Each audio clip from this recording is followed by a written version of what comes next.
Tu n'y vas pas. Cavendish par terre. Oh, clavette. Attaque de Tadej Pogačar. Ouais, mais voilà. Attaque de Marlou. C'est n'importe quoi, merde. Oh, mais qu'est-ce qu'il fait, lui? Tadej Pogačar a perdu ce Tour de France 2023.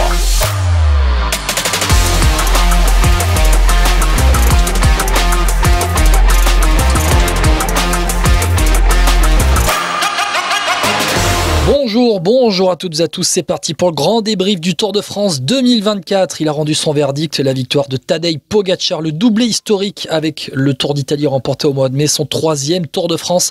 La revanche avec Jonas Vingegaard, le podium complété par Remco Evenepoel. Bref, on va débriefer tout ça dans ce podcast spécial Tour 2024 avec François-Pierre Noël. Salut FP. Salut Guillaume, salut à toutes et à tous. Bon, Tour de France qui t'a plu ? Oui, un Tour de France qui m'a plu, alors qu'il avait très bien commencé quand on aime les Français, avec ces 2 victoires de Romain Bardet, le maillot jaune de Romain Bardet avec ce premier jour.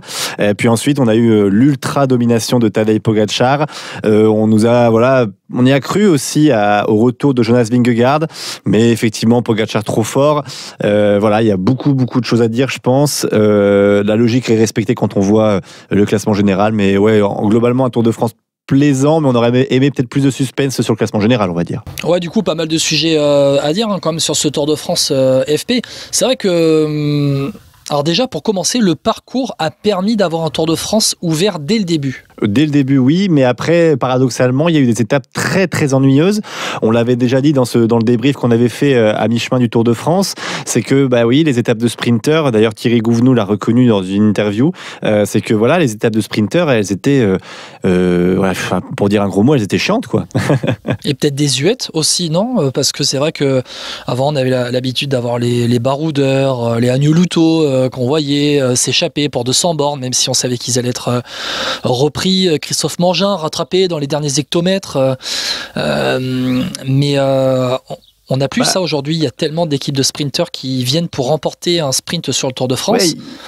Quand bien même il y a encore une équipe qui est plutôt hégémonique et qui vient en claquer 3 à chaque fois, 3 ou 4, là maintenant en fait il n'y a plus aucune chance pour les baroudeurs, mis à part sur les après moi je suis un peu déçu du Tour de France parce que avec le barème des points de la montagne et en plus quand tu vois le nom du plus combatif, ça donne pas envie non plus aux baroudeurs d'y aller, tu vois ce que je veux dire. Donc il y a ça aussi, je pense que le Tour de France doit faire aussi un peu son introspection là-dessus en regardant un peu comment il peut dynamiter sa course aussi dans ces étapes un peu de transition.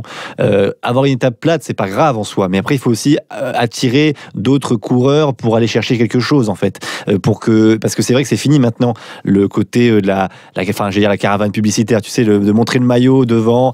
Oui, ça se fait toujours un petit peu, mais beaucoup moins, tu vois. L'échappée publicitaire, c'est beaucoup moins le cas aujourd'hui. Maintenant, il y a ces points UCI qui sont si importants. Si tu mettais par exemple des points UCI, quelques points UCI au milieu de la course sur certains sprints, je ne sais pas. Enfin, tu vois, peut-être il faut trouver des idées là-dessus.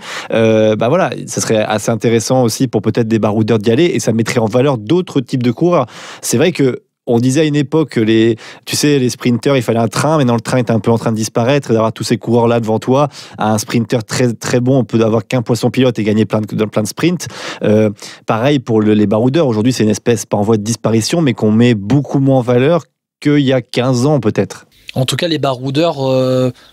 les baroudeurs du plat, tu vois ce que je veux dire un petit peu. Les baroudeurs de la montagne, on en a l'habitude. On a l'habitude d'en voir un Carapaz aujourd'hui, un Ciccone un peu avant, avant qu'il ne se tourne vers les classements généraux. On avait l'habitude de voir en montagne des baroudeurs. Et encore aujourd'hui, on voit que sur le Tour de France, il n'y a pas de place. Il y a pas de place pour les baroudeurs en haute montagne. On a bien vu, on en parlera avec Pogačar qui a claqué 6 étapes. Mais au final, il faut vraiment des étapes, comme les chemins blancs, des étapes. Finalement, il n'y a que l'étape des chemins blancs, si je ne me trompe pas, hors moyenne montagne, qui a permis d'avoir un baroudeur l'emporter. Oui, alors après, est-ce que tu considères pas Romain Bardet comme un baroudeur aujourd'hui ? Peut-être que la première étape, tu peux le mettre dedans. Kevin Vauquelin, peut-être pas, mais voilà, peut-être Romain Bardet, je le rajouterais avec la victoire d'Anthony Turgis. Peut-être c'est là où on a vu le côté baroudeur ressortir, parce que cette bataille-là, pendant 20 km entre un peloton décimé, certes, mais un peloton... Oui, mais il a fallu chercher des profils variés, des profils punchy. Oui, bien sûr. Alors, ça c'est vrai, c'était un profil différent, je suis tout à fait d'accord, mais tu as certainement raison. Après, sur l'histoire des chemins blancs, c'est peut-être la seule étape à l'ancienne qu'on ait eue sur ce Tour de France. Bon, on va passer à la victoire de Tadej Pogačar, FP, parce que bon, Tadej Pogačar, je l'ai dit en introduction, 3e Tour de France, mine de rien, 5e top 2, on va dire le fameux top 2, 5e top 2 en 5 ans, puisqu'il avait terminé 2e derrière Vingegaard les 2 dernières années. La victoire sur le Giro, du coup, Pogačar qui est finalement le plus frais de ce Tour de France à la fin, alors qu'on s'attendait à avoir une baisse de fraîcheur sur la fin des 3 semaines. Ouais, c'est ça qui était fou en fait. Après, il était très très bien aidé, beaucoup mieux aidé que Jonas Vingegaard, j'avais l'impression quand même, parce que l'équipe UAE, on avait des questions à se poser sur cette équipe, comment elle allait travailler en tant qu'équipe, hormis Juan Ayuso qui a été la grosse déception dans l'équipe UAE. Au final, c'était vraiment la meilleure équipe en haute montagne, et par rapport à ce Tour de France, au parcours, bah voilà, c'était logique que Pogačar soit peut-être plus frais aussi, parce qu'il a eu peut-être moins de coups pédales à faire à certains moments de la course, des moments importants, mais voilà, Pogačar dans une forme comme celle-ci, il est inarrêtable, et on peut presque regretter que Vingegaard soit pas au niveau aussi, parce que malheureusement avec sa chute au Tour du Pays Basque, voilà, on sentait qu'il y avait quand même une grosse différence entre les deux. Ouais, après mine de rien, Vingegaard n'a pas été au meilleur de sa forme, mais pourtant il termine 2e. Il colle 3 minutes à Evenepoel, qui lui était 100% préparé sur ce Tour de France. D'après ce qu'a dit Vingegaard, il a ses meilleures données dans les montées, notamment après Alors après, est-ce qu'on croit ce qu'il dit ou non, mais notamment après ce qu'il a dit c'était après l'étape de Saint-Lary, il me semble, dans les Pyrénées. Il bat ses records en montée au plateau de Baye aussi, il me semble. Pogačar a juste été incroyable. Il a été incroyable. Après, voilà, c'était assez rigolo, parce que je crois que c'est le directeur sportif de la Visma Lease the Bike qui dit ouais, Pogačar, il devrait en laisser aux autres. Ça m'a fait beaucoup rire, parce que la Visma, à l'époque, c'était la première équipe à rien laisser non plus et à tout prendre. Donc voilà, c'est un peu l'arroseur arrosé à ce moment-là. On aurait presque pu faire la blague de la bière, là, ce qu'ils ont fait avec la FDJ l'an passé.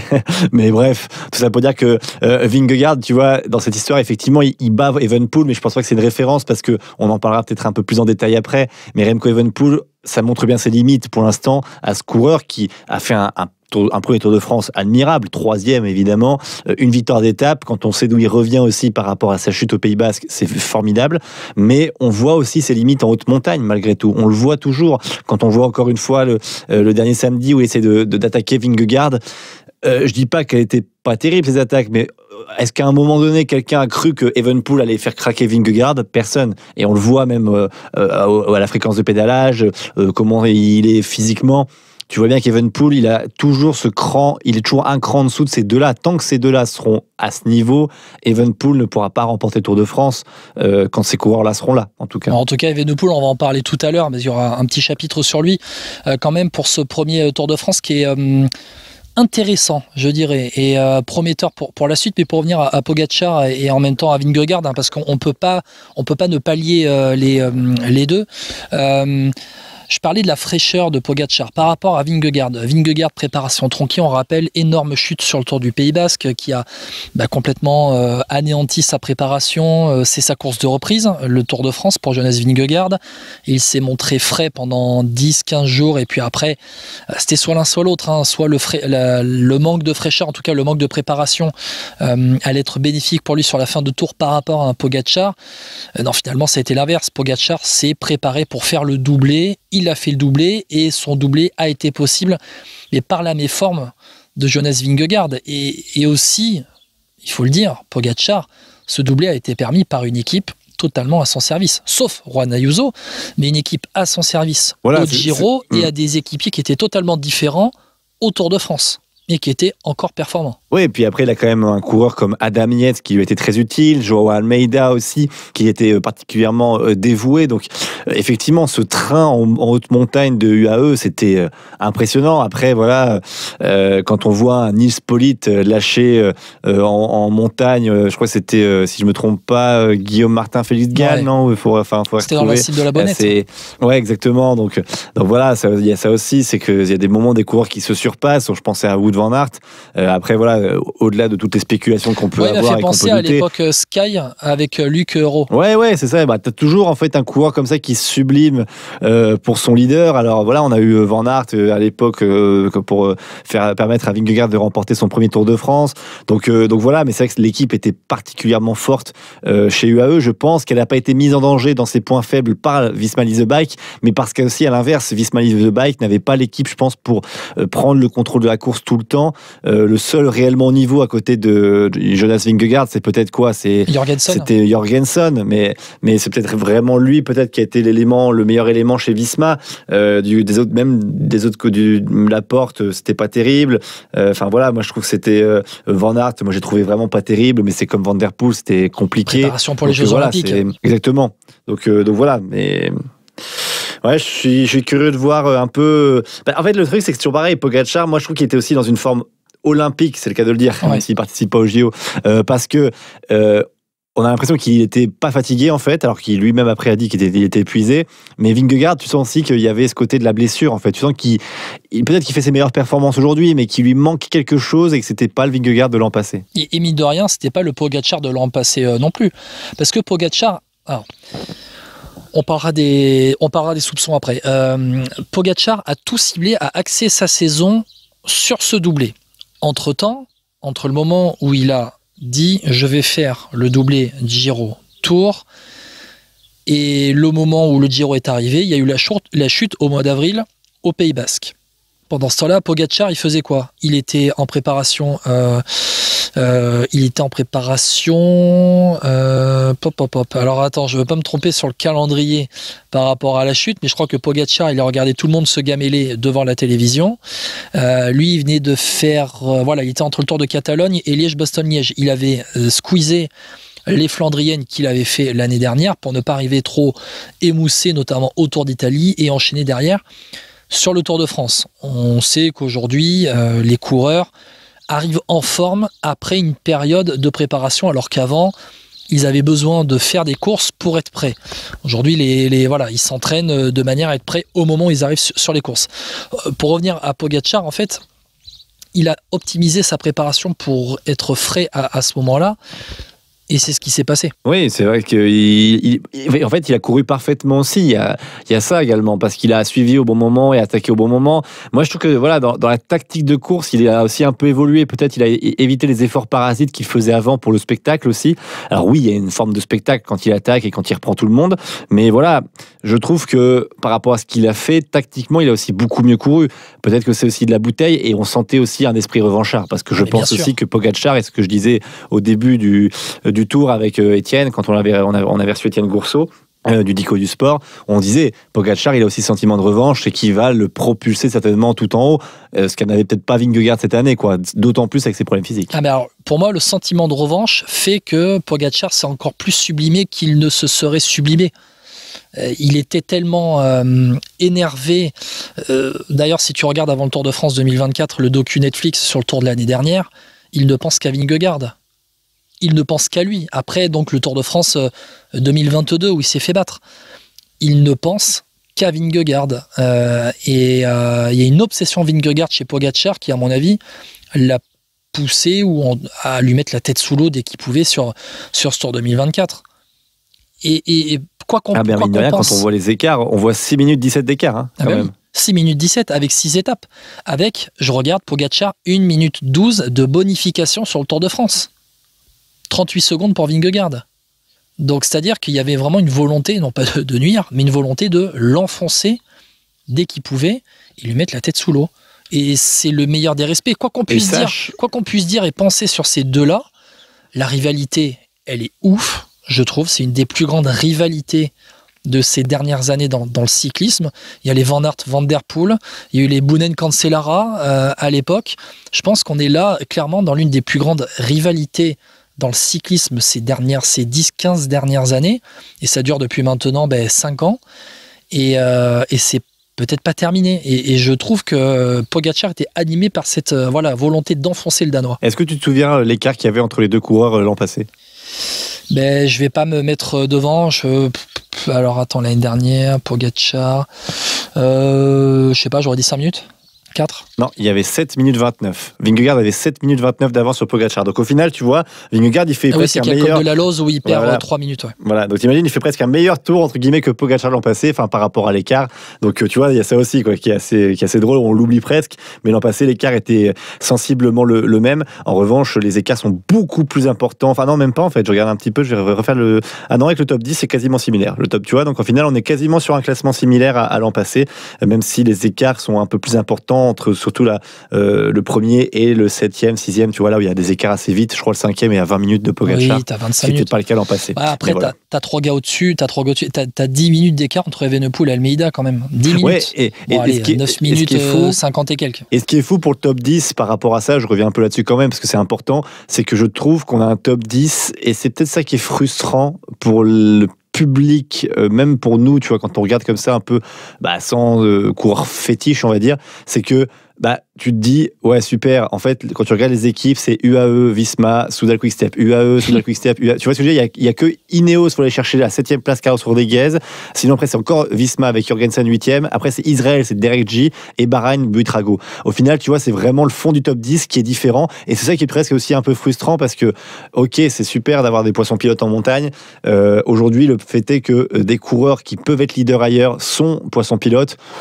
Voilà, ce cyclisme-là est quand même un peu plus délicat. Je trouve ça dommage de ne pas avoir au moins des... Parce que du coup, c'est vrai que tu perds un peu en sensation de course que si tu as 3-4 gars qui se battent, que là, tu n'en as plus que 2. Il y a un peu ce côté un peu frustrant, en tout cas, je trouve. C'est-à-dire que quand tu vois le top 8, alors j'enlève Carlos Rodriguez qui est 7e de chez Ineos. Quand tu regardes le top 8, donc 7 des 8 coureurs du top 8 ne sont que dans 3 équipes. Tu as UAE avec Pogacar, Almeida et Yates, Visma avec Vingegaard et Jorgensen, et puis Soudal Quick-Step avec Evenepoel et Landa, et puis ensuite tu as le premier Ineos, c'est dire aussi le déclassement de Ineos avec Carlos Rodriguez qui est 7e. Après on aurait eu Primoz Roglic qu'on a oublié dans le lot qui a abandonné dans ce Tour de France, qui aurait été certainement dans le top 5. Ouais, ou top 4. Top 4, je pense. Oui. Pour Primoz Roglic que moi je voyais.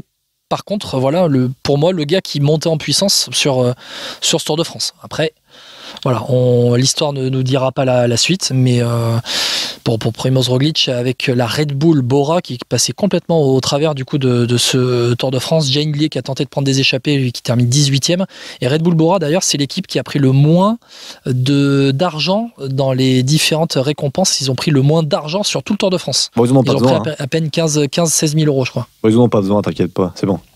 Oui. Je pense qu'on peut passer à la case... Alors, mine de rien, quand on parle de Pogacar et Vingegaard, et quand on se rappelle de l'année dernière, la performance de Vingegaard, on peut passer à la case soupçon, peut-être, par rapport à ces deux-là.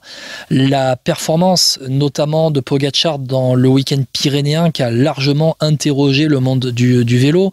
Les records d'ascension battus, notamment le plateau de Bay, où il colle 4 minutes à l'époque Pantani.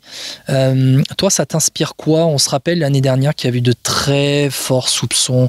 Après, les soupçons ne sont pas des faits, hein, attention. Hein. De très forts soupçons sur Vingegaard, la performance, Combloux, le col de la Loze, la branlée entre guillemets mise à Pogacar. Toi, ça t'inspire quoi ce Tour de France 2024?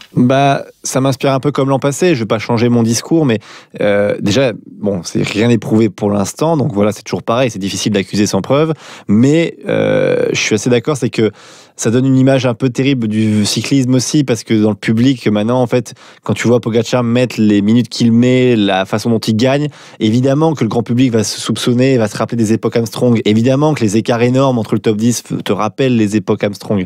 Donc, c'est difficile aussi de juger, parce que tu as envie de croire à la pépite aussi, au coureur, au nouveau Eddy Merckx, en tout cas par rapport à ce qu'il gagne, à ce côté animal, à vouloir tout gagner, à faire le spectacle aussi, parce que mine de rien, voilà, il fait le spectacle aussi. Mais ça, c'est aussi, voilà, avec quelles règles il joue. Évidemment qu'il ne joue pas avec les mêmes règles que les autres financièrement. Je parle par rapport à ce qu'il a en termes de performance, en termes de vélo, d'équipement aussi. Donc voilà, il y a tellement de choses qui rentrent en jeu dans le cyclisme moderne. Je t'arrête sur ce point, FP. Est-ce que le problème n'est pas là, finalement? L'écart de niveau en termes de budget entre les équipes, ou alors, j'ai beaucoup lu, écouté pendant le Tour de France les différents avis des personnes sur les soupçons envers Pogacar, envers Vingegaard, envers UAE, envers la Visma Lease Bike. J'ai pris le temps vraiment d'écouter un peu tous les avis. Il y en a un qui m'a retenu l'attention, c'est celui de Serious Charlie, qui s'est exprimé à 2-3 jours ou dans la dernière semaine en tout cas, c'est sûr, qui disait que finalement le plus gros problème aujourd'hui, c'était que tout le monde ne pouvait pas s'armer au même niveau et qu'il y avait de telles différences de budget qu'en fait, et c'est un peu ce qu'on reprochait à l'époque US Postal aussi, tu vas me dire, mais ce qui est problématique, c'est que les UAE et les Visma ont un tel budget, et l'UAE Team, c'est les Émirats derrière, donc un budget quasi illimité. Ils ont un budget quasi illimité pour s'armer dans tout, dans la nutrition, dans la préparation, dans tous les produits. Mais produits, on ne parle pas de produits interdits aujourd'hui. On parle tout simplement, à l'époque, les cétones, quand ils sont arrivés, on disait c'était du dopage, mais les cétones ne sont pas sur la liste des produits interdits. On a entendu parler de monoxyde de carbone pendant le Tour de France. Bon, c'est une utilisation à la marge, mais ça fait partie de tous ces gains marginaux. À l'époque, souviens-toi, chez Sky, on a commencé à parler de l'époque Sky, pendant l'époque Sky, de ces coûts marginaux. Aujourd'hui, ces équipes-là ont le budget pour s'équiper dans le moindre gain marginal possible, là où d'autres équipes n'ont pas forcément les moyens dans le matériel aujourd'hui. On sait forcément que dans le matériel, il y a une énorme différence de niveau. Quelle est la différence? Qu'est-ce qui fait la différence aujourd'hui entre les lots d'UAE et des autres? Peut-être, on va dire d'un Bahreïn, d'un Lidl Trek ou d'un Cofidis. Entre celui de Guillaume Martin et de Pogacar, il y a 3 kilos. Hein. Non, je plaisante pas pour autant, mais 2 kilos peut-être. Non. D'ailleurs, ça lui coûtera peut-être la place, Guillaume Martin, chez Cofidis. On verra ça. Oui, il est déjà parti, t'inquiète pas. Ouais, voilà, mais je pense qu'il a dit ça parce qu'il sait que de toute façon il est plus là. Mais mine de rien, voilà, aujourd'hui ils ont un budget illimité pour s'équiper dans tout. Et le problème, en fait, il est dans la limite. Pour moi, il est dans la limitation du budget.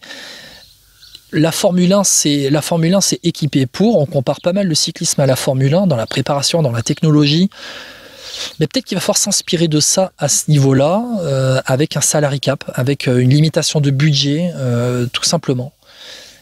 Et peut-être qu'on retrouvera une certaine homogénéité dans le peloton par rapport à ça, parce que ce qu'on voit sur le Grand Tour, en tout cas, ce qui est mis en évidence au grand public pendant le Tour de France, c'est ce qu'on voit toute la saison sur les autres grands tours, sur les classiques. Et finalement, les autres équipes, on a vu sur le Giro que toutes les équipes ne mettaient pas forcément leurs meilleurs coureurs pour aller chercher des points sur des classiques de Coupe de France à côté.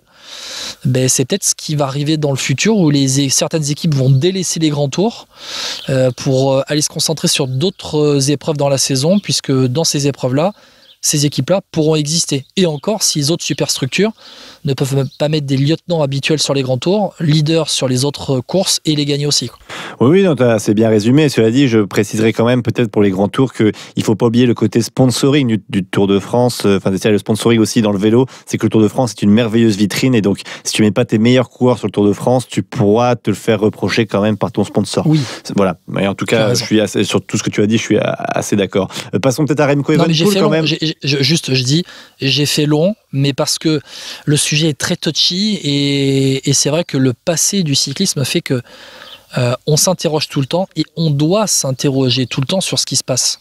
Il le faut. Pas dans l'excès, mais il le faut s'interroger sur ça. L'esprit critique est nécessaire dans le cyclisme si le cyclisme veut évoluer. Je sais pas ce que tu en penses par rapport à ça. On passera à Evenepoel juste après.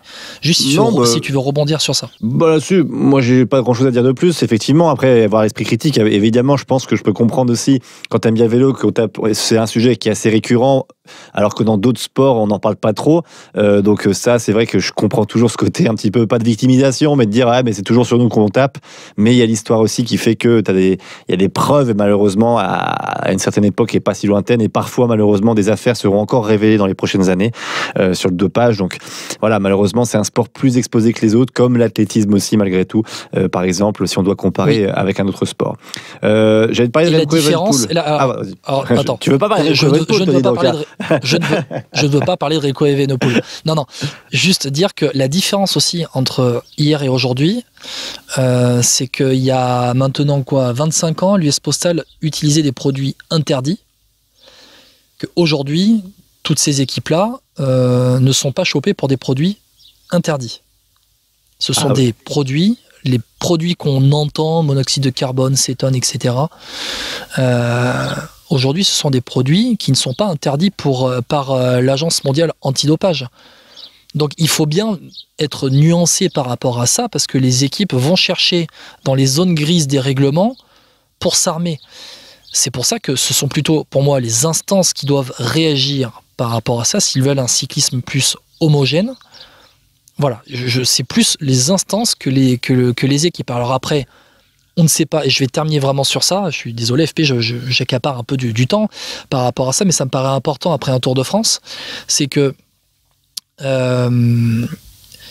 il y a dans le matériel des énormes différences, et si ça se trouve c'est peut-être juste un fantasme, on ne sait pas, et après une sorte de dopage qu'on ne sait pas, qu'on fantasme aussi un peu, c'est le dopage génétique, qui serait indécelable par rapport à ce qui est en main auprès de l'Agence mondiale antidopage pour déceler les preuves et les formes de dopage chez les sportifs. Est-ce qu'il y a du dopage génétique? Ça, on n'en sait rien. C'est plutôt de l'ordre du fantasme aujourd'hui. On ne sait pas. Tout ce qu'on peut dire, c'est qu'on ne sait pas. Et tant qu'on ne sait pas, eh bien, il y a des zones grises utilisées par les équipes. Et c'est aux instances de réagir. Je conclus sur ça. On passe à Remco Evenepoel. Oui, voilà, j'allais te parler de Remco. Parce que Remco, quand même, je disais tout à l'heure, un Tour de France, j'allais dire plus que correct, oui, même admirable par rapport à son premier Tour de France, à sa chute au Pays Basque également, même si c'était moins violent que Jonas Vingegaard. Moi, si je peux me permettre de donner un avis assez rapide, j'ai beaucoup aimé sa victoire au chrono, donc dire que voilà, Evenepoel, dans son jardin, il était présent, ça faisait plaisir à voir.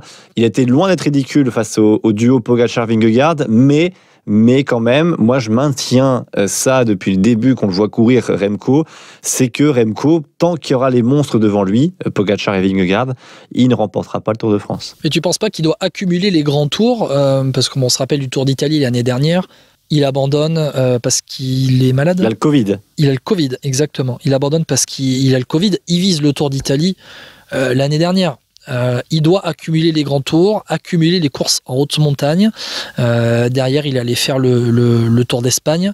Mais pour moi, il doit accumuler ces courses-là pour engranger, que son corps engrange des efforts en haute montagne face aux meilleurs. Les tests, il les a passés maintenant. Je pense que c'était le Tour de France qui pouvait lui permettre de basculer dans autre chose dans sa carrière derrière. Les tests en haute montagne, les tests en haute altitude, au-delà de 2000 mètres, on a vu qu'il répondait présent par rapport aux meilleurs. Et moi, ce que je trouve le plus intéressant, c'est qu'il se permette, on va dire, il s'est pour moi rassuré pendant 2 semaines, et pendant la dernière semaine, il a vu qu'il était bien, et du coup, il a attaqué. Il a même tenté d'attaquer Vingegaard en montagne. Ça n'a pas marché, c'est pas très grave. Il a tenté. Et je trouve que c'est pour ça que pour moi c'est très intéressant et très encourageant ce qu'il a fait, c'est que je trouve une forme de progression dans la tête et dans les jambes pour lui. Après il prend quand même 2 minutes 51 face à Pogačar au plateau de Bay par exemple. Moi, je trouve qu'il a toujours cette limite en haute montagne. J'ai pas encore vu une course d'Evenepoel en haute montagne où il m'a impressionné. Même face à des coureurs parfois un peu moins forts que des Pogačar, Vingegaard, il a déjà été en difficulté. Je me rappelle, je crois que c'est un Tour de Catalogne face à Vlasov, si je dis pas de bêtises. Enfin, voilà, c'est un coureur que, évidemment, formidable et on peut donner tous les superlatifs qu'on veut, même Liège-Bastogne-Liège, enfin, une course d'un jour, c'est un animal. Mais effectivement, Eddy Merckx le disait lui-même d'ailleurs, ce n'est pas Evenepoel n'est pas mon remplaçant dans le style. Il a raison. C'est vrai qu'Evenepoel, il a d'énormes qualités, mais pour l'instant, en haute montagne, tant que les Tours de France ou même le Giro, ça dépend de la concurrence, mais si un Pogačar ou Vingegaard s'aligne, je le vois pas en haute montagne battre l'un de ses coureurs, d'autant plus que Pogačar et Vingegaard sont même aussi forts que lui en chrono, même s'ils perdent un peu de temps. Ils perdront pas, Evenepoel récupérera jamais autant en chrono qu'il perd en haute montagne. Et c'est ça la difficulté pour lui. C'est que ça va trop vite. Et tu le vois bien, moi je te dis, le symbole, c'est samedi, donc j'ai plus la montée finale, mais où il essaye d'attaquer le col de la Couilleule. La Couilleule, voilà. Et là, tu vois bien, moi, quand on voit Evenepoel avec sa tactique, qui veut attaquer, mais Vingegaard, je crois que je l'ai jamais vu mais inquiet. C'est bien d'avoir tenté. Je trouve que c'est bien d'avoir tenté. Je suis le premier à reconnaître que c'est bien d'avoir tenté. Ce que je te dis juste, c'est qu'il n'a pas le niveau encore de ces deux-là. C'est tout. Et tu as raison, c'est que s'il tente pas, on ne sait pas. Mais là, il a tenté, il a pris une volée derrière. Parce qu'il est toujours un cran derrière. Et voilà, Evenepoel, sa place, elle est où? Ça, je sais pas. Enfin, je te dis, dans les vainqueurs de Grand Tour, On verra, est-ce qu'il y a un jour un Tour de France plus roulant? Est-ce qu'il faut une meilleure équipe autour de lui? Parce que voilà, il y a des recrutements annoncés, même pour des coureurs de montagne qui seront ses équipiers. Je pense à Valentin Paré-Peintre annoncé fortement chez Quick-Step. On verra si ça suffira. Mais pour l'instant, quand je vois les Armada, UAE et Visma Lease Bike, voilà, c'est en dessous malheureusement. Même s'il a un super équipier, Michael Landa, qui fait un très beau Tour de France. Ouais, et puis mine de rien, il fait quasiment l'un de ses meilleurs Tours de France, Michael Landa. Je crois que son meilleur classement, c'était 4e à l'époque où il avait loupé pour quelques secondes par rapport à Bardet, non? Ouais, je pense que ça doit être ça, oui, dans les souvenirs comme ça. Ça devait être 2017 avec le contre-la-montre à Marseille, la veille de l'arrivée, il me semble. Tout à fait. Non, mais c'est intéressant pour Remco Evenepoel parce que on se souvient de toutes les interrogations qu'il y avait derrière le Belge avant le Tour de France, mais je trouve que finalement, ce podium et ses performances pendant le Tour, parce qu'il a jamais... Le plateau de Baye est peut-être ce qui est de plus incroyable dans le Tour de France ces dernières années, de plus extraordinaire, quoi qu'on puisse en penser. La performance de Pogacar, la performance de Vingegaard dans le plateau de Baye est assez incroyable. Evenepoel a pris tempête dans le plateau de Baye, ok, comme tout le monde. Mais mis à part ça, il n'a jamais réellement explosé pendant le Tour de France. Il a été à son niveau, mais il n'a jamais réellement explosé par rapport aux deux. Il a fait avec ses armes, alors on a souvent dit qu'il a lissé ses efforts, mais il a fait comme il pouvait. Et d'ailleurs, moi, je vais revenir à l'étape de samedi quand il attaque Vingegaard, c'est que là où pendant tout le Tour de France, il a lissé ses efforts, j'ai retrouvé samedi dans le col de la Couillole un peu le Evenepoel Liège-Bastogne-Liège, qui a voulu attaquer. Qui est aussi son tempérament depuis les catégories juniors. Donc c'est en ça que je trouve que c'est intéressant. Bien sûr, après avoir ce style attaquant, il n'y a pas de problème. C'est juste que voilà, tu dois courir aussi peut-être un peu différemment sur tout le Tour de France. Si tu veux piéger des coureurs comme ça, peut-être en faisant des bordures, en insistant plus à ces moments-là de la course, parce que c'est des minutes que tu peux gratter par-ci par-là si ça se joue à quelques minutes. Or là, ça se joue pas à quelques minutes parce que tu as pris quasiment 10 minutes dans les dents. Mais oui, je pense que c'est en tout cas très formateur pour l'avenir et ça doit le renseigner sur les tactiques adoptées dans les prochaines années. Et d'ailleurs, pour terminer, je crois que d'ailleurs le classement de Remco Evenepoel est le meilleur classement de l'histoire de Patrick Lefebvre sur le Tour de France. Alors ça, je veux pas m'engager là-dessus. Ça, surtout les années 90. Alaphilippe avait fait 5e. Mais 5e à Alaphilippe avait fait 5e. D'ailleurs, Michael Landa termine 5e, donc légalise. Mais si on regarde, est-ce qu'on a une vision sur le Quick-Step? Tu regardes Quick-Step David Amon 2003. Avant, c'était la Mapei. C'est déjà Lefebvre à l'époque Mapei. Faudrait voir ça. Je veux pas te confirmer en disant des bêtises. Bon, mais... Tu vois, je remonte loin. Je pense qu'on se rapproche mine de rien, pas très loin du meilleur classement. Et je pense que pour Lefebvre, au final, ça va lui aller. T'imagines Evenepoel qui rapporte 880 points UCI, Landa à 620. Ben mine de rien, il marque à eux deux plus que Pogacar. Oui, bon après c'est logique qu'un 4e, 5e, 3e, 5e, pardon. Oui. Rapporte autant que quand même que le premier, ça paraît logique. Que Visma Lease Bike. Donc voilà, c'est quand même un Tour de France réussi pour Soudal Quick-Step, Remco Evenepoel, Michael Landa. Je pense qu'on a évoqué les 3 premiers du général. Oui. FP, on va pouvoir passer au côté surprise-déception de ce classement général. Allez, si je te dis en surprise, la surprise numéro 1, Derek G, peut-être 9e de ce classement général. Alors, sur le Tour de France, c'est pas lui, j'aurais mis en top 10. Après, vu son Dauphiné, c'était intéressant. Donc effectivement, bonne surprise du top 10 de Derek G. Qui avait été combatif sur le Tour d'Italie l'année dernière, il y a 2 ans, l'année dernière. Je crois que c'est l'an passé. C'est l'an passé pour moi. Ici. Il s'était révélé. Parmi les confirmations, il y a un petit Santiago Buitrago, 10e de la Bahreïn Victorious. Je trouve que c'est intéressant. Il avait fait podium de Liège-Bastogne-Liège l'année dernière et là il vient en tant que leader pour jouer les générales et il est là. Il tient les 3 semaines, il termine plutôt bien. Jolie concurrence pour Lenny Martinez dans les prochaines années chez la Bahreïn. Si Lenny Martinez confirme qu'il part là-bas, a priori c'est le cas visiblement d'après les personnes bien informées, en tout cas en tant que journaliste et dans le milieu. Donc voilà, ça va être une belle concurrence aussi pour Lenny Martinez qui va devoir faire sa place à la Bahreïn parce que pour déloger Buitrago vu son Tour de France, faudrait être costaud. Bon, le cas Lenny Martinez, vous inquiétez pas, il arrive après. Bon après mine de rien, il n'y a pas d'énorme. Si, j'ai une surprise. Alors c'est pas dans le top 10, mais je trouve parce qu'on n'en parle pas, il a eu aussi une grave blessure. C'est Steph Kras, 16e, la Total Energy, qui aussi fait un très bon Tour de France. Quand on voit ce qu'il a eu, parce que lui lui aussi, c'était une très grave blessure, quasiment si grave que Vingegaard. Quand on voit où est-ce qu'il revient, et il rapporte des points en plus. Et il avait chuté sur le Tour du Pays Basque. À Total Energy, oui, tout à fait. Je crois que c'était un pneumothorax lui aussi. Hein. Mais voilà, donc vraiment, à côté de Vingegaard. moi je trouve que c'est aussi à souligner pour Stef Kras, parce que voilà, c'est un qui a pris sa revanche. D'ailleurs, Stef Kras, qu'on suivait après le Tour l'année dernière. Moi, j'avais remarqué pendant la première semaine dans les Pyrénées, il était présent dans le top 15, top 20, et au final, la Total Energy, il rapporte 90 points avec la 16e place de Stef Kras.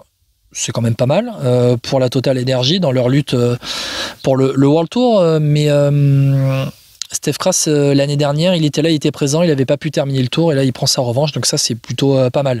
Côté déception, FP, côté déception, je crois que côté déception, moi, il y a quand même Carlos Rodriguez, 7e, qui a complètement explosé en popcorn sur la 3e semaine. Je crois que c'est la première déception que je vais mettre en avant. Certes, il fait 7e, mais c'est pas à la 7e place que je l'attendais. Il avait fait top 5, il avait fait déjà top 5 du Tour, et je l'attendais à ce qu'il soit dans le top 5, à ce qu'il bataille pour être encore dans le top 5. Il avait fait 5e du Tour l'année dernière. Je crois qu'il avait fait 6e l'année d'avant. Non, il avait fait 6e du Tour d'Espagne, pardon, l'année d'avant. Mais là, par contre, dans 3e semaine, c'était très compliqué pour Carlos Rodriguez. Hein. Il s'est effondré, et puis je pense aussi l'équipe autour de lui s'est effondrée aussi. On a vu un Bernal en difficulté en 3e semaine, ce qui était plutôt logique quand on voit d'où il revient également. Peut-être un peu trop dur pour lui, un Geraint Thomas hors de forme. Donc Carlos Rodriguez, il n'était peut-être pas forcément bien aidé. Il Lorenz de plus, même s'il était avec lui assez loin, voilà, il fait 15e, je crois, de plus. Mais en tout cas, Carlos Rodriguez, déception, parce que on imaginait plus Rodriguez derrière les trois. Moi, je voyais un Carlos Rodriguez, plus qu'un Joao Almeida, sachant qu'Almeida courait plus pour Pogačar que pour lui-même, logiquement. Mais ouais, c'était assez décevant, je suis assez d'accord avec toi. Je te rejoins assez, surtout que Rodriguez, il est, je crois, pas très loin devant un Jorgensen qui, pareil, a roulé, enfin, il roulait aussi pour Vingegaard. Donc, c'est assez décevant de sa part, et j'attends mieux de lui l'année prochaine, en tout cas, que ce soit sur le Tour, la Vuelta ou le Giro, parce que c'est un coureur qu'on est amené à voir normalement un peu plus haut quand même. Et pour prolonger la déception, un mot quand même de Félix Gall aussi, qui déçoit complètement chez AG2R, qui a tout misé sur lui en une grosse partie. Et puis quand on voit la 14e place, alors c'est ce que je disais, parce qu'on avait ce débat avec Étienne Gourceau aussi du Dico du Sport sur le premier podcast sur le Tour de France qu'on a fait cette année. Je disais que ces résultats cette année étaient un peu bizarres, et au final il confirme, c'est que est-ce que c'était pas une année un peu de galère au final pour Félix Gall? Alors 14e sur le Tour, c'est très bien, mais on l'a pas vu dans une échappée. On l'a pas vu, en tout cas dans une échappée qui allait au bout, et Nini vraiment en réussite, parce qu'à chaque fois il a été lâché assez vite, donc déception. Ouais. Et surtout le chrono de fin, il était détestable, enfin dans le sens détestable, c'est exagéré. Il était catastrophique, je voulais dire plutôt. Félix Gall, parce que là, je veux bien qu'il soit pas bon en chrono, mais alors là il l'a fait par-dessus la jambe. Bon, ça a permis à Guillaume Martin de prendre une place, mais voilà, franchement, c'est dommage quand ton équipe s'est battue quand même pour que tu sois dans le top 10, et que, ok, t'es 13e, c'est pas grave, mais bon, bats-toi un peu plus que ça, quoi. J'ai vraiment trouvé que sur ce chrono, il a été très très mauvais. Mais même de manière générale, Decathlon AG2R avait axé son équipe autour de Félix Gall. Et c'est sa 3e semaine qui va le plomber, parce qu'après 2 semaines, il est aux portes du top 10, voire dans le top 10. Il termine pas bien ce Tour de France. Il est juste cramé, en fait. Il est juste cramé à la fin du Tour. Oui, visiblement c'est physique. Parce qu'il a tenté de faire une Gaudu l'année dernière en tenant les roues pour faire un général. Ouais, exactement, mais là ça suffit plus, malheureusement, c'est compliqué pour lui. Après, moi je suis aussi déçu, pour prolonger un peu plus loin, c'est aussi d'H2R, parce que même si l'équipe était axée sur Félix Gall, Sam Bennett n'a jamais pesé sur le sprint. On voit le réel niveau de Sam Bennett, parce que il a fait une 4e place. On l'avait dit, que les 4 jours c'est pas le niveau du Tour de France, évidemment, donc c'est compliqué. Et puis après, derrière, on avait des Paul Lapéra. J'attendais quand même un petit peu plus de Paul Lapéra sur une échappée, même s'il y a eu moins d'échappées après, mais ils n'ont jamais été vraiment dans le coup, et avec la FDJ, c'est peut-être les deux pires équipes peut-être de Tour de France en termes d'impact. Ouais, bon, on en parlera de la Groupama FDJ plus tard. On vous fait des teasers. Lenny Martinez, Groupama FDJ, vous inquiétez pas. On va en parler. Pour Decathlon AG2R, ils avaient aussi choisi de ne pas emmener Benoît Cosnefroy qui voulait faire l'impasse sur le Tour pour se préparer pour les Jeux Olympiques, et il n'a pas été pris dans l'équipe. Énorme déception pour Bebe. Voilà, bon, on va passer à la suite, FP, et parler du maillot vert. Bon, maillot vert, et oui, quand même. Il n'y a pas d'autres déceptions, satisfaction pour toi? C'est bon, non, ça va? C'est tout bon. On a fait le tour. On a fait le tour. Maillot vert, Binyam Girmay. Bon, c'est le soleil de ce Tour de France. Très sincèrement, de le voir maillot vert, c'est pas forcément celui sur lequel on ont parié au début du tour plutôt sur Jasper Philipsen qui a terminé deuxième à 33 points de l'Érythréen. Mais Girmay, il a construit son maillot vert par sa régularité en début de tour et puis aussi sa capacité à remporter des sprints massifs sur un Tour de France. 3 étapes au final pour l'Érythréen, 3 aussi pour Jasper Philipsen. On en avait parlé pendant le tour aussi avec Étienne, dans les podcasts intermédiaires sur le Tour de France. Il a été capable de remporter des sprints massifs là où on pensait qu'il était un peu en déficit en termes de puissance et de force pour l'emporter. Oui, et c'est ça qui était intéressant, d'autant plus qu'il n'était pas super bien emmené à chaque fois. C'est lui qui se place assez bien. Quand tu vois les moments où il démarre les sprints, c'est qu'il a ce sens du placement et ce sens de se faufiler là où tu n'y crois pas. Et Philipsen a eu des gros trous d'air aussi, il faut le dire. Et je pense que Philipsen est beaucoup mieux amené que Girmay. C'est dire la performance, je trouve, de Girmay. Donc, ouais, moi je suis assez bluffé. Et puis, très honnêtement, enfin, voilà, on va dire, c'est le continent africain a une idole du cyclisme aussi, même si c'est vrai que c'était déjà un coureur très connu. Là, je pense qu'il passe dans une stature au-dessus, une stature de légende.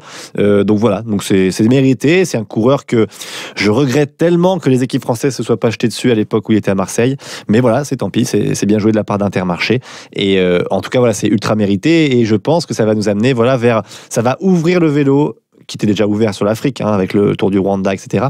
Mais ça va encore plus l'ouvrir. Les championnats du monde à venir. Voilà, mais ça va encore plus l'ouvrir. Je trouve que c'est aussi ça, c'est qu'il faut des légendes, des gens qui marquent les gens. Et voilà, et Girmay va faire comment dire, ce pont-là entre justement des coureurs africains, des équipes qui étaient peut-être réticentes, je ne sais pas pour quelle raison, mais en tout cas, à prendre ce type de coureurs, d'aller les prendre, tu vois, parce que c'est vrai que la formation est différente et beaucoup s'entraînent à Aigle, ici au siège de l'UCI. Voilà, je peux bien croire que quand les infrastructures en Afrique ne soient pas les mêmes qu'en Europe ou en Amérique du Sud ou en Australie. Donc voilà, ça va peut-être aussi permettre de développer le vélo en Afrique et d'avoir d'autres coureurs et d'avoir surtout des très bons coureurs, parce qu'on sait qu'il y en a quelques-uns des très bons qui sont souvent passés dans le rôle d'équipier, donc c'était ça aussi, qu'on les voyait moins. Mais Girmay, voilà, il passe dans un autre statut. Ça sera la légende, Girmay, et c'est pas dit que dans les prochaines années, il en gagne pas d'autres. Ah, mais c'est sûr. Alors moi, très sincèrement, je le pensais potentiel vainqueur du maillot vert, non pas cette année, mais plutôt dans les 2 prochaines années, en 2025, voire en 2026. Et avec les championnats du monde de cyclisme, c'est au Rwanda en 2026, si je me trompe pas.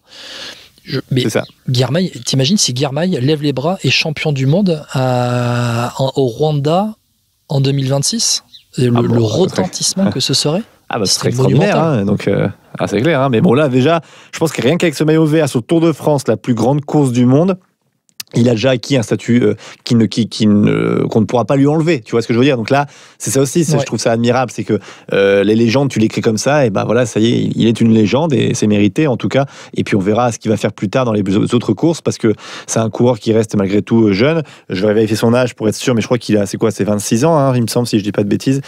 C'est même 24 ans, pardon. Tu vois, je l'ai vieilli. 24 ans, Girmay. Il vient d'avoir 24 ans. Donc tu vois, c'est vraiment ça qui est Il a prolongé jusqu'en 2028 chez Intermarché. Jean-François Bourlard, forcément, il a bien vu, il a bien flairé le poisson, et il a raison. Ah bah oui, puis c'était Intermarché, ils ont fait beaucoup de coups comme ça, mais Girmay, c'est peut-être le plus beau coup qu'ils aient fait ces dernières années. Donc non, vraiment, pas grand-chose à dire de plus. Juste que peut-être que Philipsen a été décevant, mais par rapport à la forme de Van Der Poel, je suis pas surpris, parce que Van Der Poel l'a pas forcément bien aidé aussi. Après Philipsen, alors juste sur Girmay, sur Girmay, je veux retrouver ce que j'ai à dire et je l'ai perdu, ce que j'ai à dire. Bon, c'est pas grave. Non mais tu vois, non mais tellement d'émotions qui passent. Ce que je veux dire, c'est que Girmay, ça veut dire que aussi il a transformé l'essai après sa victoire à Gand-Wevelgem. Il a réussi à, comme une éponge, encaisser la pression pour rebondir et faire encore mieux. Et ça, c'est la marque des champions. Et je trouve que c'est là que c'est très intéressant pour Binyam Girmay. Oui, c'est vrai. Bah oui, tu as tout à fait raison. Et puis, et je trouve ça aussi, ce qui est admirable, c'est que il y a une équipe autour de lui qui était dévouée aussi, mais qui faisait avec les moyens du bord. Et voilà, ils ont réussi quelque chose d'extraordinaire, quand même, ramener un maillot vert pour une équipe comme Intermarché. Faut pas oublier aussi qu'Intermarché, ça fait partie des plus petits budgets du peloton. Donc voilà, on parle quand même on parle pas d'une équipe avec un budget illimité, on va dire. Voilà. Par rapport à Alpecin qui a plus de budget, évidemment. Et puis avoir un champion comme ça pour un pays comme l'Érythrée, qui est un des plus pauvres au monde, là aussi, c'est un magnifique message. Tu parlais de Jasper Philipsen. Tu me dis tour décevant. Bon, ok, parce qu'il remporte pas le maillot vert, mais au final, il claque 3 étapes. L'année dernière, il en avait claqué 4. Il n'a pas été aussi dominateur que l'année dernière. Mais après, il a été parfois battu par plus fort, tout simplement. Ah oui, il a Au été début de battu tour, notamment. par plus fort, mais je pense que c'est aussi, voilà, il y a la méforme de Van Der Poel l'a pas forcément aidé, mais quand il y a un gars comme Philipsen avec l'équipe qu'il a et quel est leur objectif, ils doivent remporter. Ouais, mais Van Der Poel, je l'ai pas trouvé bon, moi, sur ce Tour de France. Il emmène parfaitement dans les sprints. Non, il y a une étape où il est admirable, Van Der Poel, le reste, non, enfin, je sais pas, moi je trouve pas. Moi, je l'ai pas trouvé dingue sur ce Tour de France, même en tant que poisson pilote. Pour moi, dans son rôle de poisson pilote, il l'a fait comme il fallait. Derrière, il a fait ses efforts pour se préparer pour les Jeux Olympiques, mais il n'allait pas là pour claquer 3 étapes aussi, Van Der Poel. Il a fait son travail de poisson pilote, il a fait quelques efforts pour se préparer en vue des JO et terminé. On verra les JO après. Écoute, on verra les JO pour ça, ça sera la réponse pour Van Der Poel, c'est évidemment. Mais sur Philipsen, non, moi, quand ton objectif et puis ton équipe est dévouée pour toi et c'est le maillot vert pour une équipe comme Alpecin, t'as pas le maillot vert, c'est une déception. Enfin, moi, je suis désolé. Quand tu vois la concurrence autour de lui, Girmay qui arrive, je dis pas de nulle part, mais en tout cas, c'était pas lui qu'on mettait dans les favoris au maillot vert avec Philipsen, je suis désolé, moi c'est une déception, quoi. Vraiment, c'est, même si t'es deuxième du tour du maillot vert, évidemment, t'as gagné 3 étapes, je dis pas le contraire, mais pour un coureur comme Philipsen, par rapport à ce qu'il a comme effectif et comme ce qu'il a à disposition, non, c'est maillot vert obligatoire. Et finalement, les 2 autres coureurs qui ont été capables de remporter une étape au sprint, il y a eu Mark Cavendish et Dylan Groenewegen. On était en première semaine. Légendaire Cavendish, quand même, juste pour la parenthèse, FP, légendaire Cavendish. Oui, on en avait déjà parlé, mais oui, légendaire Cavendish. Et puis, bon, après, sa victoire, il a arrêté son Tour de France. Il a fait il passait devant les gens, puis il faisait coucou, quoi. C'est globalement ça, son Tour de France, si on peut résumer. Comment on dit procession, non? Ouais, c'est un peu ça, oui, une procession. Un tour d'honneur, c'était un peu ça. C'était, c'est un tour la carrière se termine en fin de saison. Le Tour d'honneur, c'est bien. C'est vrai que c'est comme ça. On peut le voir. Voilà, le Tour d'honneur pour Mark Cavendish, la belle formule pour le Britannique qui en plus termine lanterne rouge du Tour de France après un contre-la-montre un peu en deçà. Et puis c'était qui? C'était Davide Ballerini qui était dernier au départ du contre-la-montre, qui a dû, à mon avis, le faire un peu. On lui a dit Davide, tu accélères sur le contre-la-montre parce que Marc, il faut qu'il termine dernier. Je pense qu'il doit y avoir un petit truc comme ça aussi. Bon, allez, on va passer finalement aux autres petits thèmes. On va terminer sur ça. Allez, on va parler super combatif français et Groupama FDJ. Ça te va? Oui, très bien, on fait comme ça. On commence par le super combatif donné à Richard Carapaz, maillot à pois de ce Tour de France. Donc, au-delà du barème du maillot à pois qui est à revoir, donner le super combatif à Richard Carapaz, tu l'as dit plus tôt dans le podcast, ce n'est pas récompenser les baroudeurs. Jonas Abrahamsen aurait dû avoir ce prix de super combatif. Pour moi, après, voilà, chacun a son avis. Carapaz aussi était mérité dans la sélection, mais Abrahamsen, quand on voit ce qu'il fait en première semaine, c'était admirable, c'était fou. Il avait un moteur énorme. Il avait un moteur énorme. Tu le voyais tout le temps. T'as l'impression que il était jamais fatigué. Enfin, c'est assez bluffant et c'était le symbole du super combatif. Je trouve que par rapport à cette définition-là, c'était le symbole. Alors oui, Carapaz fait une bonne 3e semaine, mais pourquoi? Parce qu'il rate son objectif du général. Sinon, il ne le fait pas cette 3e semaine. Donc, certes, on ne juge pas ça dans le super combatif, mais oui, il a remporté une étape de montagne. Mais évidemment, Carapaz, il fait partie des favoris du Tour de France. Enfin, je veux dire, dans le top 10 du Tour de France, normalement, j'espère bien qu'il peut remporter une étape quand il est dans l'échappée avec des grimpeurs, on va dire, en dessous de son niveau. Après, oui, il remporte le maillot à pois. Ok, c'est bien, mais moi, Carapaz, je sais que c'est un très bon grimpeur. Ce que je veux dire, c'est que il a pris des échappées pour ce maillot à pois. Oui. Moi, Abrahamsen, je trouvais qu'il avait ce côté valeureux, il a toujours donné beaucoup, il méritait le super combatif, quoi. Il était toujours à l'avant les 15 premiers jours, un peu moins après, évidemment, vu tellement que ça commence à monter. Mais voilà, et puis même pour Unox, c'était un beau symbole aussi, une équipe invitée. Enfin, moi, je comprends pas trop ce choix. Et franchement, enfin, on sait qui choisit et je comprends toujours pas pourquoi ils ont choisi ça, quoi. Surtout qu'un super combatif n'est pas forcément un grimpeur. Non, mais ça peut être un grimpeur. C'est pas ça qui me choquerait, mais là, en revanche, par rapport tu as dit, en tout cas aux 10 premiers jours de Abrahamsen, aux 10 premières étapes, non. Je veux dire, sur un Tour de France, c'est Abrahamsen. Celui qui a regardé toutes les étapes du Tour de France te dira ça. Alors oui, si à chaque fois il faut rouler entre fin de 2e semaine et fin de 3e pour avoir le super combatif, très bien. Mais ça veut dire que ces étapes, elles seront encore plus chiantes à l'avenir en première semaine. Alors, je suis en train de regarder les fiches d'Abrahamsen et de Carapaz pendant que tu parles pour voir les échappées prises. Carapaz, échappée au Lioran, Plateau de Beille, Super d'évolué, Barcelonnette, Isola 2000, Col de la Couillole. Donc, ça fait sur les 4 dernières étapes, si tu enlèves le contre-la-montre, les 4 dernières étapes en ligne, il est échappé, plus Plateau de Beille et Lioran, ça fait donc 6 étapes. Si tu regardes Jonas Abrahamsen, Lui, c'est plutôt l'inverse. C'est en début de tour. Il est échappé dans les 2 premières étapes vers Rimini et Bologne, vers Colombey les 2 églises, vers Villeneuve-sur-Lot et Pau. On est là, et bien à la 13e étape à Pau. On a 1, 2, 3, 4, 5 échappés pour Abrahamsen, 6 échappés pour Richard Carapaz. Ouais, mais tu comptes pas. Il y a un moment donné, je crois qu'il attaque aussi avant les sprints. Il a, je me rappelle d'un. Alors j'ai plus le. Oui, en début d'étape, il a toujours attaqué pour prendre des points aussi, pour se mettre, dans les échappées. Mais on est d'accord, de toute façon, donc Abrahamsen est mérité. Voilà. Allez, sujet suivant, FP. On va parler des Français un peu de manière générale sur ce Tour de France. On a parlé de Guillaume Martin qui a donc fait sa sortie. Alors ça, on n'en a pas parlé. Guillaume Martin, on a parlé surtout de sa place au classement général. Classement général final, il fait 14 13 13e Guillaume Martin. Sa petite sortie là, pour dire que les vélos Look étaient un poil trop lourds, ça t'interroge ? Bon, c'est pas que ça m'interroge, c'est que voilà, au moins il y a une explication et c'est Rivasseur de travailler pour donner un équipement plus léger à ses coureurs. Et puis moi, voilà, je trouve ça pas normal, en tout cas pour une équipe comme Cofidis et un coureur comme Guillaume Martin de pas avoir de capteur de puissance. Quand tu vois comment, voilà, si tu te bagarres avec les meilleurs, il faut que tu sois en tout cas équipé comme les meilleurs. Je ne demande pas d'avoir le même vélo que Pogačar, mais en tout cas de s'en rapprocher.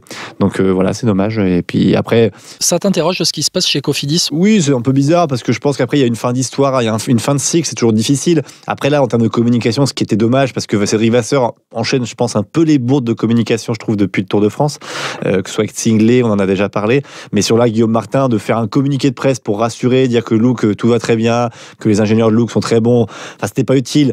Martin, il dit ça, il le dit lui en son âme et conscience, point. T'as le droit de communiquer si tu veux, si on t'appelle en disant effectivement, on a remarqué qu'on avait un écart, on travaillera dessus pour l'année prochaine. En termes de communication, c'était beaucoup mieux. Qu'est-ce que tu as à faire, ce communiqué de presse? Et en plus, aussi, ce qui a été fait, c'est que l'article a dû être modifié parce que Guillaume Martin a, j'imagine, appelé, en tout cas, ou alors l'équipe Cofidis, pour dire qu'il avait dit sous le coup de la fatigue. Enfin, tout ça, c'est grotesque et c'est une mauvaise communication. Voilà, c'est tout. Zingley Coquard aussi chez Cofidis, c'est pas mal. Hein. De quoi tu veux dire, qu'est-ce qui est pas mal par rapport à la communication? Qui sprint, qui était là pour sprinter réellement? Est-ce qu'ils faisaient ces sprints chacun dans leur coin Bon, après, ce changement de stratégie, ça me choque moyen parce qu'après, tu peux te dire que Coquard, il n'a pas été non plus grandiose dans certains sprints. Tu dis à Zingley, bon, allez, c'est une belle carte à jouer aussi. Ça me choque pas pour une équipe comme Cofidis. Après, il y a la méthode, ça dépend comment ça a été fait, comment ça a été dit. Voilà, que Brian Coquard en soit ému, ça me choque pas tellement parce que évidemment, si t'es sprinter numéro 1, on te dit, maintenant, on va plus rouler que seulement pour toi parce que t'as pas eu des résultats escomptés. Et ma foi, c'est le sport de haut niveau. Après, voilà, c'est pas la sortie qui m'a choqué le plus. Les sorties qui m'ont choqué, qui m'ont marqué, c'est celle d'Axel Singley qu'on a déjà parlé et celle de Guillaume Martin, évidemment, à la dernière étape du Tour. Brian Coquard, 3e du classement par points, 110 points UCI remportés. C'est autant qu'un top 15 au général. Ouais, oui, c'est bien. D'ailleurs, après, il a mérité. Il a été remporté plusieurs sprints aussi pendant les étapes. Donc, non, il a fait le job, Brian Coquard, au final. Après, il lui manque un bon résultat. Mais on voit qu'il a quand même une limite quand tu as les meilleurs sprinteurs du monde, malgré tout. Et il n'est pas assez bien emmené également. Et puis, il a perdu beaucoup d'équipiers aussi au fur et à mesure du Tour. Je pense notamment à Alexis Renard. Donc, un peu compliqué. Juste un Français avant de passer à Groupama FDJ, je voudrais en parler. Alors, Julien Bernard qui, sur la lignée de son championnat de France où il fait podium encore une fois, fait 22e du Tour. Ça, c'est plutôt intéressant. Mais à la 28e place, il y a Jordan Gega de la Total Energy. Tu vas me dire, ce n'est qu'une 28e place. Mais Jordan Gega, il est là, il fait top 30, il vient d'avoir 25 ans, il y a encore un an, il était en Continental dans l'équipe de Nantes, c'est Nantes Atlantique. Ouais. C'est une progression qui fait plaisir, quoi. Ouais, très belle histoire, et puis voilà, un coureur à suivre et qui a pris des échappées, qui a pas été ridicule, loin de là. On peut d'ailleurs noter faire un big up à c'est Matteo Vercher, c'est ça qui fait 2, pardon. Oui. Pareil aussi, mais il fait 2 derrière Campenarts. 2 derrière Campenarts, et vraiment très beau tour aussi de Jordan Gega, mais globalement très bon tour de la Total Energy. En fait, c'est marrant parce que on attendait beaucoup à G2R, un peu moins FDJ évidemment, mais beaucoup à G2R, on était terriblement déçus. J'attendais rien de Total Energy, purée, qu'est-ce qu'on est bluffé quand même, parce qu'entre la victoire d'Anthony Turgis, le quasi top 15, top 16 allez, avec Steph Kras, et puis un Jordan Gega 28e, présent dans les échappées, Matteo Vercher 2e, franchement, ça nous rappelle les bonnes époques de Brioche la Boulangère et puis Total Energy, Total Energy, j'ai plus le nom de l'équipe. La Boulangère. Et puis, pardon, et l'équipe Eurocar, voilà, chercher le nom, pardon. Et Bouygues Télécom aussi, évidemment. Europcar, Bouygues Télécom, bonjour, Brioche la boulangère. Je suis pas sponsorisé par Jean-René Bernaudot, mais ces noms-là, ça m'évoque mon adolescence, mon enfance. Non, mais c'est vrai que Jordan Jaeger, pour le coup, moi j'ai trouvé très intéressant. Alors, il s'est toujours battu avec ses armes, et à un moment donné, je sais plus sur quelle étape, il est entre Pogacar et Vingegaard. Je sais plus sur quelle étape c'est. Et je trouve que l'image est hyper marrante. C'est la deuxième étape quand Vauclin gagne, parce qu'il est lâché de l'échappée. Et en fait, Pogacar et Vingegaard, quand Pogacar attaque, Vingegaard le suit et il rattrape Jordan Jaeger, il est avec eux. Non, mais même en haute montagne, à un moment donné, sur une portion d'étape, il est entre les deux, il est placé entre les deux en montagne. Ah ok, je sais plus à quel c'est, je vais pas dire de bêtises, mais c'est marrant parce que sur Eurosport, ils ont dit tiens, vas-y, encadre, fais la photo et puis terminé. Donc voilà, pour Jordan Jaeger, mais c'est la belle histoire et je trouve que c'est intéressant pour la suite. Quand on regarde sa saison, tu vois, c'est mine de rien des petits résultats par-ci par-là qui peuvent rapporter quelques points. Il fait 14e au Tour de Slovénie, il va faire 17e au Tour du Pays Basque. Bon, voilà, tu vas me dire, c'est pas grand-chose, il joue pas le général, mais quand on sait qu'un cyclisme à plusieurs vitesses aujourd'hui au top niveau, capable d'avoir un gars qui peut te faire ces places-là à un moment donné, là sur le Tour de France, il va rapporter 60 points avec son classement général à la 28e place, il va rapporter 14 points avec sa 9e place à Super Dévoluy, il va rapporter 8 points avec la 11e place à Bologne. Bon, mine de rien, une fois qu'on a dit ça, on se dit que Jordan Jaeger fait un Tour de France intéressant et on dira juste le mot intéressant maintenant avant de passer à la Groupama FDJ et le point Lenny Martinez, donc on a fait pendant tout le Tour de France, et on peut dire maintenant que le choix de mettre Lenny Martinez sur le Tour a été catastrophique. Ce n'est pas le plus mauvais français finalement au général final, c'est Sandy Dujardin qui est 132e, mais Lenny Martinez, quand tu le vois, 124e à 5h26 minutes et 45 secondes de Tadej Pogacar, de voir un Lenny Martinez qui est dans les 15-20 plus mauvais du général, avec devant lui Durbridge, Degenkolb, Behlens, Danny Van Poppel, Arnaud Delis. Ils ont cramé la fin de saison de Lenny Martinez, je pense, hein. Ou alors Lenny Martinez a fait du frais en se mettant dans le groupe Eto, mais pour moi ils ont cramé Lenny Martinez. Ouais, c'est super décevant. Au final, c'est un coup de poker. On a essayé de trouver des explications. On a eu des explications de la part de la FDJ et je te rejoins assez. J'ai peu de mots à dire parce qu'en fait, ce Tour de France est tellement catastrophique. Qu'est-ce que tu veux rajouter ? Moi, je suis d'accord avec toi et c'est une faute professionnelle. Quand tu vois l'état dans lequel est Lenny Martinez, je comprends pas la stratégie parce que je lisais parfois, oui, c'est une punition et puis parce qu'il part, mais c'est quoi la punition ? C'est bête parce qu'en plus sur la Vuelta, tu vas peut-être te priver d'un top 5 de la Vuelta pour Lenny Martinez qui te rapporterait des points pour la FDJ. Donc je comprends vraiment pas ce choix. Quand tu vois ce qui s'est passé, alors c'est toujours facile de parler après, on était déjà dubitatif, hein, tout le monde l'était quand on a appris sa sélection, par rapport à son Tour de Suisse, quand tu vois ce qu'il a fait. Moi je trouve autant, on peut s'étaler sur le sujet si tu veux, mais moi je trouve qu'il n'y a tellement rien à dire, à part que c'était catastrophique, quoi. Alors, mine de rien, il fait 11e du contre-la-montre. Ça, c'est des bons points. Contre-la-montre finale. C'est vrai que sur les chronos, il a plutôt été très bon. Ouais. Ça, c'est vraiment le truc, la seule éclaircie dans cet orage du Tour de France pour Lenny Martinez, c'est les chronos. Alors, je vais te apporter de l'eau au moulin pour apporter une stat. Je compte en même temps. Tu vas voir 1, 2, 3, 4. Je suis en train de compter quoi à la FP pour toi ? Les fois, il fait au top 100. Eh bien, tu l'as. Le nombre de fois où Lenny Martinez a terminé dans le top 100 d'une étape sur ce Tour de France, 4 fois sur 21 étapes en comptant le dernier contre-la-montre entre Monaco et Nice. Il n'y a pas de deux chronos en plus. Il y a deux chronos dans ce lot-là. Si, il y a les deux chronos. Il y a 48e à Gevrey-Chambertin et 11e entre Monaco et Nice. Il fait 59e à Super Dévoluy et 41e au Plateau de Beille où il avait tenté de prendre l'échappée. Mais c'est un panic buy de la Groupama FDJ qui s'est avéré raté, mais en même temps, quand tu vois son Tour de Suisse, forcément que le panic buy allait être raté. Quand tu vois le talent qu'a Lenny Martinez, ils se disent quoi ? Bon, allez, David Gaudu, de toute façon, il est pas prêt, donc on va mettre tout le monde, on va mettre les cartes sur la table, on verra bien ce qui va se passer. Ils ont envoyé une équipe.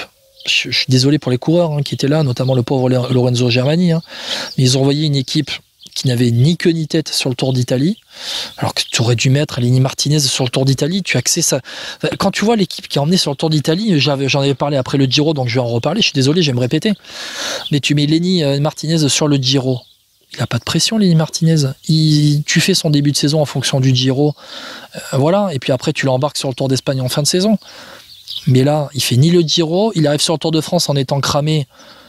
Il fait rien, il fait 4 étapes seulement dans le top 100 sur 21. Il était prévu sur le Tour d'Espagne, on ne sait même pas s'il va le faire tellement il est cramé. Est-ce qu'il sera en forme? Le Tour d'Espagne, il commence dans combien de temps? 1 mois, 3 semaines? Ouais, un peu plus d'un mois. C'est une décision totalement ratée, catastrophique de la Groupama FDJ qui est en train de se rater dans les grandes largeurs cette saison, quoi. Ouais, c'est clair. Donc voilà, franchement, moi c'est vraiment dommage. Et puis on peut parler plus globalement de la FDJ pour aller prolonger un peu tout ça, mais les regrets, c'est aussi David Gaudu. Bon, évidemment, ce qu'il fait, voilà, c'est.